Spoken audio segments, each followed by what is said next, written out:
Rao Abdul Karim IG Punjab तैनात IT office ਦੇ ਵਿੱਚ ਜ਼ਿੰਮੇਵਾਰੀਆਂ ਸੰਭਾਲ ਲਈਆਂ। आईजी ऑफिस आमद ਤੇ गार्ड ऑफ ऑनर पेश पुलिस ਤੇ ਚਾਕੂ ਚਬੰਦ ਦਸਤੇ ਨੇ सलामी ਦਿੱਤੀ।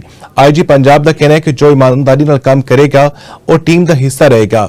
ਬਸੰਤ ਦੇ ਹਵਾਲੇ ਨਾਲ ਜੋ ਬਿਹਤਰ ਹੈ ਉਹ ਕੰਮ ਹੋ ਚੁੱਕਿਆ ਹੈ।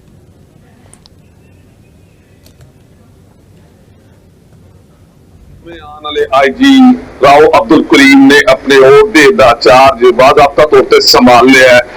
इत्थे आने वाले आईजी नूं सलामी पेश की गई और शहीदों के वास्ते शहीदों ने यादगार पे गए। उन्होंने आख्या कि असी अपनी फोर्स के हमेशा नाल रहांगे। एक गल तो दस चला कि आईजी पंजाब राव अब्दुल करीम ने अपने ओहदे दा चार्ज संभालने तो बाद जिहड़ा मीडिया नुमाइंदे नाल गलबात की उहदे च उन्होंने आखना सी कि पुलिसिंग मजीद बेहतर किया जाएगा और किसी आवाम की शिकायत जिहदा मुकदमा दर्ज नहीं होगा या कोई मामला ऐसे जो चल रहे हैं जिहदे लोग परेशान ने तो कोशिश की जाएगी तमाम मामलों को ठीक किया जाएगा। दहशतगर्दी के हवाले नाल उन्होंने आखना सी कि दहशतगर्दी की रोकथाम लई पहले भी असीं काम करते रहे हैं हुण पुलिसिंग मजीद बेहतर की जाएगी और दहशतगर्दां नाल निपटिया भी जाएगा। इस हवाले नाल उन्होंने कहना सी कि चूंकि अज मेरा पहला दिन है आके चार्ज संभालिया ते इस तो बाद तुहानूं दस चला कि इत्थे सीनियर पुलिस अफसरान जिहड़े पहले तो मौजूद सन जिन्हां ने उन्हां नूं खुशामदीद ते वेलकम आख्या ते नाल ही उन्हां दे नाल इस वेले मीटिंग जारी है क्योंकि चेंज ऑफ कमांड का प्रोग्राम हो गया है